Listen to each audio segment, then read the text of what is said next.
Hello and welcome to the show. I'm Cath Vincent and once again we have a fabulous lineup of guests to energise and inspire you. It's time to wake up your wow with your host, international award-winning speaker, Cath Vincent. On the show tonight, we unravel the formula for creativity and commercial success. Prolific international author Richard Webster tells us how to get all your work done before lunch. HR consultant Anne Andrews explains how continuous learning is the cure for old age. And high-profile artist Mark Olsen offers surprising insight into how you can become brilliant. And in the Wilde Records music slot with Jessie Wilde, we hear the delightful voice of our youngest singer-songwriter this season. 14-year-old Veronica Grace. All this and more to wake up your wow. So Richard, thank you so much for coming in. It's my pleasure. Now you are a highly prolific author, I mean really prolific. How many books have you written now? 116 have been published, and there are several unpublishable ones stuck in a drawer somewhere. 116? Mm-hmm. That's a lot of books. And how many copies have you sold? More than 11 million around the world. Wow, and it's been, your books have been translated into heaps of languages? 31 now. And there are a few, you say there are a few unpublishable. Yes, that's right. So even someone as successful as you does have some material that they don't rate. It hasn't happened for about 30 years, so, right. So it was probably while I was learning my craft, really. So how long have you been writing? All my life. Yeah. When I was 10 years old, I had a little newspaper that I used to produce and sell to my neighbours, and that's how I made my pocket money. Oh, how cute. I made threepence a week. In old money. Yes. And then how did your career take off? It really started about 1987 after the share market crash. I was working as an entertainer. Yeah. I was doing hypnotism shows and magic shows and things. Are you hypnotising me now? This eye is the one you need to worry about. The other one's okay. So I was working as an entertainer, and the market just disappeared overnight. Yeah. And I had 2 years demonstrating the Ginsu knife and things like that, which was awful. I still have nightmares about that. And what were you doing, demonstrating? So demonstrating products and selling in that way. Not for you? Not really, because you're just using the same script again and again and again. Right, so for a creative person that would be tricky.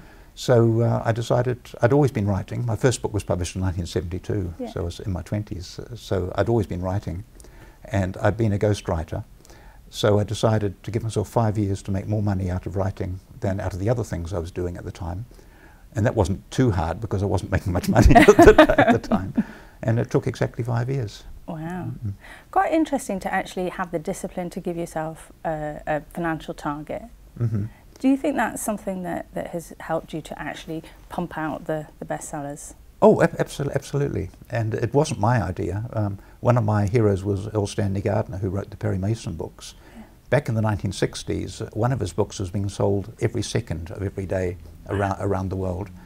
And I've got a big photograph of him standing on a stepladder with his hand on top of a big pile of all the books he'd written. Wow. And he was a lawyer who hated being a lawyer, and he gave himself 5 years to make more money out of writing than he did out of law. Right. And he didn't quite succeed, and I was happy that I actually did. So you succeeded where your hero didn't? Yeah, yes. And so how did you first get published? Because a lot of people, you know, they might want to get started, but how do you actually get published in the first place? Well, my first book was Beginner's Luck. It was in the early 1970s, and there was very strong censorship in New Zealand, and I was young and I was very liberal in those days. Yeah. So I wrote a book that was sort of anti-censorship. And I sent it to the first publisher I could think of, who accepted it. So it was just beginner's luck. Wow. But they only printed 500 copies, so they didn't have enormous faith in the book. Yeah. And did it ever get difficult? Have you ever been in a situation where you were trying to get a manuscript published and couldn't? No. I did write a novel, and it went to 3 or 4 publishers before it finally found a publisher. Yeah. But what I do is I choose my publisher before I write the book, because every publisher has a list of what they want and what they're looking for. Right. And if you give them what they're wanting, they'll accept it every time. Do you think it's true that there's a book in everyone? Yes, but that's usually where it should stay. but there is, yes, everyone has the capability to, or has enough life experience to write a book, but whether they can do it in an interesting and a commercial way is a different matter, of course. Yeah, now that's an interesting point about marrying creativity with commercial application. And that's obviously where you have succeeded, where others have failed. Yes, because I'm doing it as a business. Yeah. It's a creative activity and it's a hobby as well, but it also is my business. Right. And so what daily practices do you attend to in order to keep making it work? Well, I'm very good at not starting a book, but once I actually start, I then write 2,000 words a day until it's done. Right. And if I'm very lucky, I can be finished by 10 or 10:30, and then I can really play for the rest of the day. In the morning? Yes, I start about 8. Right. So I can write 2,000 words in 2 hours if everything's going well. Yeah. Sometimes it might take to 5 or 6, but I do those 2,000 words. And that means that every 30 days I've written 60,000 words, which is a book. Wow. It's not quite that simple, because obviously I write mainly non-fiction, so I need to do research and things like that as well. Yeah. But I'm normally researching one book while I'm writing another, so I'm sort of one ahead of myself. Yeah. I seem to be able to retain enough information in my head to write a book, but then it's gone. Yeah. So if you ask me a question about a book I wrote 20 years ago, I probably won't be able to answer it. Yeah. Oh, well, I was going to do that, actually. Wow. So how do you think that the principles that you put into your writing business could apply to anyone in any walk of life? Oh, they could. Yes, you need to be persistent, and if you've got the right mindset and determination, and just refuse to give in and give up. Because when I decided to become a full-time writer, everyone told me I was just being stupid, because no one in New Zealand made money as a writer, I was told. Yeah. In actual fact, there are a number of people in New Zealand who've done extremely well out of writing, and most people don't hear of those, because they write romance novels, and some of our children's book writers are very well known, but they're the exception. Yeah, but you have written on a huge range of topics. How do you manage to do? Throw us out some of the titles that you've worked on. Oh, Soulmates, which is how to find your soulmate. How to read tea leaves was an early one. A series of books on feng shui. A series of books on angels. There've been 3 novels along the way. So have all your books been published by the same publisher? No, I've had a number of publishers over the years, but the last 52 or 53 I've had the same publisher. The last 52 or 3, yeah. So tell me about your latest book. Yes, that's it here, 365 Ways to Attract Good Luck. About 40 years ago, I met a man who told me that he was never lucky. Everything he did didn't work out. And I was convinced that it was a mindset. Yes. Because when I was 17 in my very first job, there was a sales manager there who was the most enthusiastic man I've ever met, and he believed in luck. He was always lucky. Yeah. And one day I got the courage to ask him what his secret was, and I laughed out loud when he told me, because every morning he stood in front of his bathroom mirror and he looked at himself and he said, "Boy, I'm enthusiastic, boy, I'm enthusiastic, boy, I'm enthusiastic." He did it 3 times. And at the age of 17, I thought that was just plain ridiculous. But I tried it, and it works. Wow. It actually works. It worked for him, but it actually does work for me as well. Fantastic. Except I'm alive, I'm well, and I feel great. That's the one I do. Brilliant. My husband stands in front of the mirror and says, "Oh, you're a handsome man. The ladies don't stand a chance." That's where I've been going wrong. I should have done that one. Well, I can't wait to find out all the other 364 ways to attract good luck. Thank you. Thanks, Richard. And I'm so excited that you're here. Thank you, Kath. Thank you. Now, you are a serial entrepreneur. I confess. What does that mean? It means I can't stop making stuff. Brilliant. Just never ending, making stuff. Stuff, okay. And you are in the business world, you are a HR consultant. I am. And so tell me about that journey. Well, I used to be a potter, so I was in the creative world to begin with, and then of course my marriage broke up and I had to get serious and get a proper job and earn some proper money. Yeah. So I became a personnel manager, then an HR manager, which I absolutely loved because I love working with people. And decided that because HR is usually first cab off the rank if there's a recession, they're usually the first people that go. So I decided to make my career a bit safer, I guess, and become an HR consultant in my own right, so that no one could make me redundant. Right. And sadly, of course, a part of my work now, because I've been doing that for about 30 years. Sadly, a part of that work is that I have to make other people redundant, which is something that I really dislike. But the first time that I was called in to do that, I don't think I slept a wink that night beforehand. And I thought, okay, how am I going to handle this? Because these are people's lives, you know, and I knew these people, I worked with them. So what I would say to each of them was, you can either make this the worst day of your life, or you can make it the best. Wow. So just have a think about that, because I want you to make it the best. I want you to think about the doors that will open as a result of this situation. And I think at that time people thought I was mad. So if a person is going to make it the best day of their life, how do they do that? Well, it's a little bit like you have to make a decision that stuff happens. And it happens to all of us, doesn't it? You know, you're chugging along thinking life's all cruisy, and then suddenly something happens. And you can either lie down and wallow and feel sad and sorry for yourself for the next 20 years, or you can say, okay, well, stuff happens, and what am I going to do about it? Yeah. Yeah. What advice would you give to people to make themselves redundant proof? Yeah, well, the challenge with a lot of the people that I have to sit with is that they haven't kept their skills up to date. Yeah. You know, we get into cruise mode and I talk about the 45 plus people, the 45 age group. We kind of think, oh, well, you know, I'm probably not going to go any higher. You know, it's just my job's just down the road, or you know, I'm paid really well. So, and they move into this cruise mode. The comfort zone. Yeah. And of course then what happens is they stop upskilling, and of course most companies are having to constantly watch the bottom line.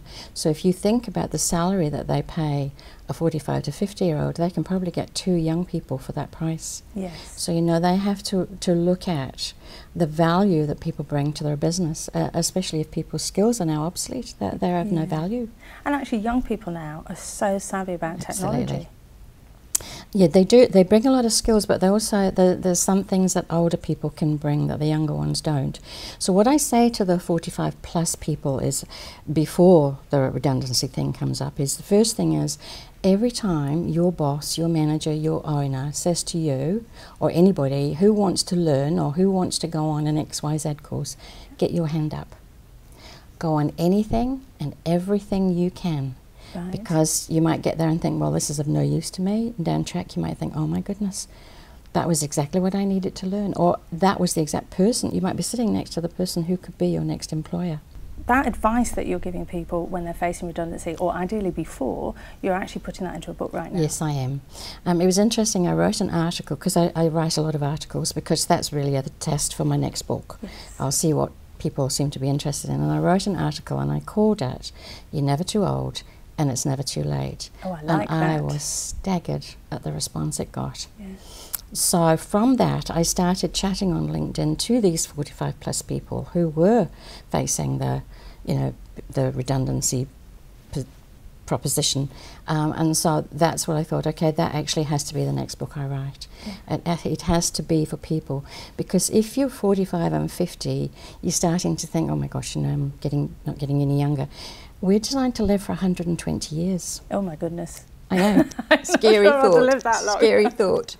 But 45 isn't even halfway. No. And it's only when you make the mental decision that you're too old, that your body says, okay, well, you're too old. Yeah. So you've got to keep telling your brain, I want to keep learning. I talk about learn, unlearn, relearn. And we have to do that every single day. And I think you and I talked about the fact that I'm 70 next year. Are you really? I am. And I am still wanting to get up every day to learn what next. And my little granddaughter, 8 years old, is teaching me how to use a smartphone. Wow. You know, you've got to keep this going. Yeah. So when are you going to retire? Never. Good. Never, never. In fact, I've joked and said that the day they're nailing down the coffin lid, I'll be kicking it off saying, sorry, I've got another book I need to write. How to face death or something, I don't know. Whatever. So how do you keep going? What is the recipe? Because there are plenty of people way younger than you who are kind of sitting at home, you know, crocheting. To me, it's just keep doing stuff. You know, the sad part of our workplace is that, and I'd step back even to before the workplace, we're in school and we're, you know, chugging along, doing all the things that we're supposed to be doing at school, and inside your little heart is going, I so want to be an artist. I so want to be a musician. And people say, oh, you can't make money doing that. get a proper job. Yeah. And so we're directed along this proper job thing, and you know, about 30 or 40 or 45, our little heart starts dying because we haven't done the thing that we wanted to do, or, you know, because everybody said you can't do it. Yes. There's a wonderful, wonderful quote by Richard Bach. He's the man that wrote Jonathan Livingston Seagull. You probably haven't even heard of that. It's an old movie. It's about a seagull who wanted to fly higher than anyone had ever flown before. And all the seagulls said, you can't do that. But he did, and he kept flying higher. I think he killed himself in the end, but he flew higher. I do like a happy ending. Yeah, I know. Feathers were flying. But Richard Bach has this lovely quote, and it's above my desk. If you think your purpose on life is done, if you're alive, it isn't. Oh, I love that. I just love that. I love that. I love your whole philosophy. Thank that you. Actually you know you're never too old, are you? Never too old, and it's never too late. Fabulous. That's great advice for all of us. Thank you so much. You're very welcome, Cath. Mark, I am super excited that you're here. Thank you. So Mark, you are a world-renowned painter with a very distinctive style. Tell me how you got started. 15 years ago I was sitting in a restaurant in Rotorua with my last wife, and there was a painting on the wall and it looked awful, and I thought I could probably do better than that. And so I tried, I couldn't. You know, it was meant to be a woman with red hair, it looked like a lizard with a red helmet. And that's your most famous work, is it? Yeah. I think I've done that exact painting myself. So, I mean, how did you go from drawing lizards with red hair to the amazing stuff you produce right now? Well, I guess, you know, if we try anything once, you know, it's pretty hopeless. And so my second was better than my first, and my third was better than my second. And at that stage I committed to 100 paintings. I got in an Excel spreadsheet and typed in 1 to 100 and thought if I could improve by 10% per painting, you know, what would that mean after 100 paintings? And what it means, I should be better by 1,257%. And so I started looking for the 10%, and, you know, it was very easy to find it at the start. Yeah. I look for 1% now. So when did you first produce a painting that you thought, yeah, you know what, that's pretty good? My 101st painting is the first one that I did that I thought I like everything about it. Wow. I started my own style on my 24th painting, which was a massive step for me, but you know, I was just floundering around. I wanted to stay out of the art school. I believe there's tremendous uniqueness and naivety, and so I thought, well, if I can fumble my way through, hopefully I'll be able to find something. Yeah. Okay, so that's a long road to actually arrive at something that you would call success. Yeah, I mean, Bob Dylan sums it up best for me. He says, you know, a man's successful if he gets out of bed in the morning, does whatever the hell he wants to do, and goes to bed that night. And, you know, I think that's a pretty good motto to live to. Awesome. So how did your work become really prominent? How did you find yourself in the public eye?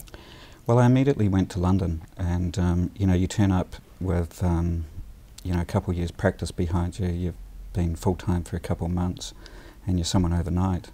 And by absolute fluke, the very first painting that I sold in London was to a man who owned a Le Mans race car team. And about 4 years later, he phoned me up and said, you know, I met you all those years ago in a restaurant in London, and, you know, would you be interested in designing my art car?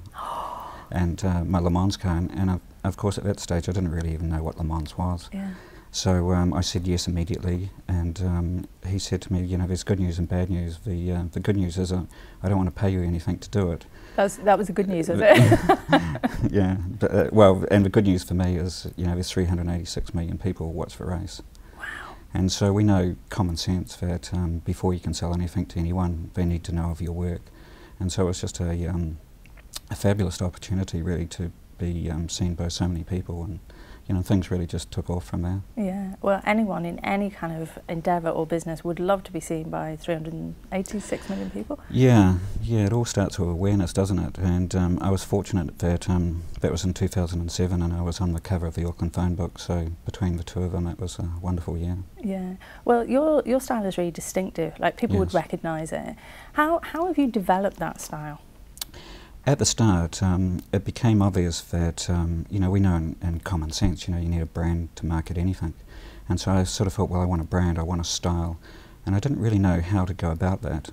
I looked up on the internet and typed in the word creativity, and the first quote I came up with was Albert Einstein saying, you know, true creativity is not revealing your sources. And I sort of thought, well, that just means he's stealing ideas. You know? And so that's what I did. I picked 3 of my favourite artists. I imagined that we all sat at the table together and I was to sketch whatever they would typically put into their work. And I thought, you know, this guy would elongate their limbs, and this guy would add a personality, and this guy would add imagination. And that was the start of my brand. And, you know, we disguise it as influence, but really it's theft. So I love the idea that you're kind of role modelling people that you admire and taking a little bit of experience from each one. Yeah, I think we all do that. You know, we just steal a bit off everyone and bring it together and call it ourselves. Yeah. In fact, haven't you written a book along these lines? Just started. Yeah, just finished a book called Steal What You Want, 10 Secrets of an Artist. Don't go robbing a bank, everyone, okay? Yeah, he doesn't mean that. Yeah. And so tell me a little bit about the book. Well, it's often difficult to get artists to sit down and share ideas. You know, the perception is that someone's going to steal your ideas and run off and become famous, but, you know, the bluntness is that you can be, you know, you can read a book on how to fly a plane, but you shouldn't be given the controls, and Yeah. so most of creativity is just, you know, pulling things together, and so the more you learn, the more you share, the more things you've got to literally pull together. Yeah. So what advice would you give anyone in any endeavour about actually getting the success that they want to create?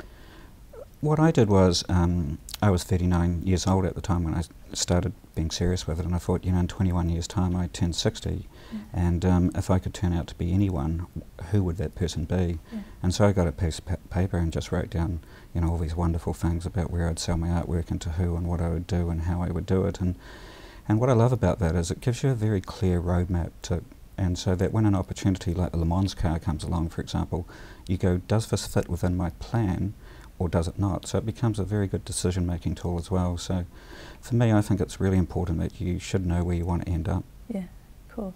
So in a nutshell, what would your advice be? Oh, get a plan of where you want to end up, and then just learn and learn and learn and learn. Yeah. You know, and don't stop learning. Well, listen, thank you for sharing all the tips and techniques that we can steal Yes. and put into our own success. Thank you. Hi, it's Jesse Wilde here from Wilde Records Recording Studios. We have featured some awesome Kiwi musical talent on this season of the Cath Vincent Show, and we are always looking for new talent to record and to feature on the show. So please call me on 021 034 1997 or email me jesse@jessewilde.com. Jesse, welcome back. Nice to be here again. Now, who's recording in the studio right now? Right now we have an incredible singer-songwriter named Veronica Grace. And how old's Veronica? Veronica is 14. She's our youngest performer for the season. She is. And I met Veronica back in 2011 when she was 11 years old. Oh, bless. She came into the studio with her mum. And her mum is here today in the audience. So Absolutely. let's hear from Veronica. Cool, let's do it. If you're still crying after all these tears, if you're still dying after all these years, and if you're not smiling once you cross fears, don't stop for me, take your own road there. 'Cause I've waited 1,000 years, and I've known a million lies. I've tried to conquer fears, I've tried my best each time. Yeah, I don't know how or when I'll see you again, and I don't know what the bend will bring, but I know we'll find a new way out, a new way in, a new timeline, and we'll begin.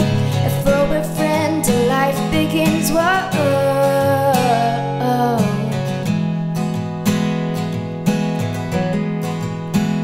Well, I'm still finding the pieces of my heart. My light's been blinding since we fell apart. Well, I've been trying ever since the start. So don't stop for me, please don't stop for me. 'Cause I've waited 1,000 years, and I've known a million lies. I've tried to conquer fears, I've tried my best each time. Yeah, I don't know how when I'll see you again, and I don't know what the bend will bring, but I know we'll find a new way out, a new way in, a new timeline, and we'll begin. And for a friend, life begins. Whoa,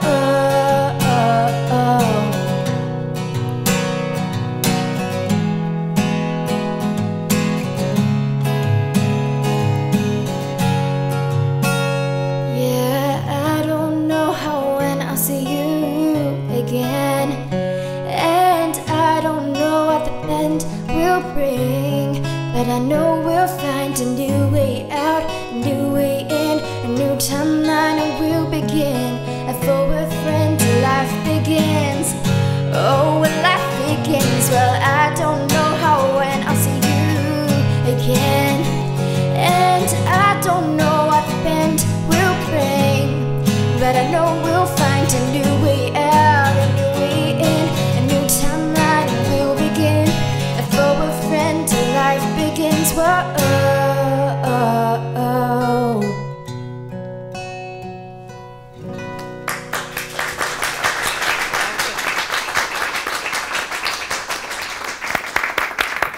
That was beautiful, Veronica. Thank you so much. Now, the two of you have been working really hard on Veronica's debut album. How exciting. Yeah, it's been so exciting. It's so surreal to do all this. Yeah, so you've been recording in the studio for how long?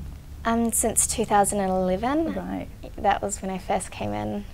Wow. And how's that process been for you, Jesse? Well, from first meeting Veronica, she came in with a song, and then we recorded it, and I thought right away when she was 11, it's incredible. This girl's got something. Yeah. Mm-hmm. And then she came in another few times with a couple more songs, and then I think it might have been the third or fourth visit I asked, how many songs have you written? And she said to me, I think about 7, 8. At home, I've got about 7 or 8 songbooks full of songs. Songbooks? Yeah. Not songs, songbooks. Yeah. And that's when I knew we had to sign her to our new label. So. Wow. So how come you've written all these songs? How can you possibly have written all of those? I've always been in a musical family, so it's always just been kind of natural for me, I guess. Right. I started really early when I was 6, because my brother and sister, they had all written songs. I was like, oh, that's pretty cool. I want to do that. Yeah. And so, yeah. Quite nice to have that encouragement in the family, not have your siblings going, oh, Yeah. that sucks. And so the musical history in your family goes back a little way, doesn't it? Yeah, my great-granddad was an opera singer. Wow, so it really runs right through the family. Yeah. So you perform not just as a musician, but as a dancer as well. Yeah, I've been dancing since I was 2. I've just been accepted into a dance company called One Step Beyond, which is a contemporary dance company. Congratulations. Thank you. So you perform music and you dance as well? Yes. How do you have time for anything else? I have no idea. I have a great mum. She always organises all my time. Cool. So I wouldn't be able to do it without her. Very cool. And of course she's been taking you in and out of the studio as well to record with Jesse. Yeah. That's right. We've done probably the last 5 or 6 months intensively on this record, and it should be finished just before Christmas, but it won't be released until early next year. Wow, so we're going to have to wait till the new year. Yeah. Okay, so it'll be a belated Christmas present for lots of people. Yeah. Veronica, thank you so much for performing today and for sharing your story with us. Thank you for having me. My thanks to all my special guests this week, to Richard, to Anne, to Mark, to Jesse Wilde and Veronica. And until next week, don't wait to wake up your wow.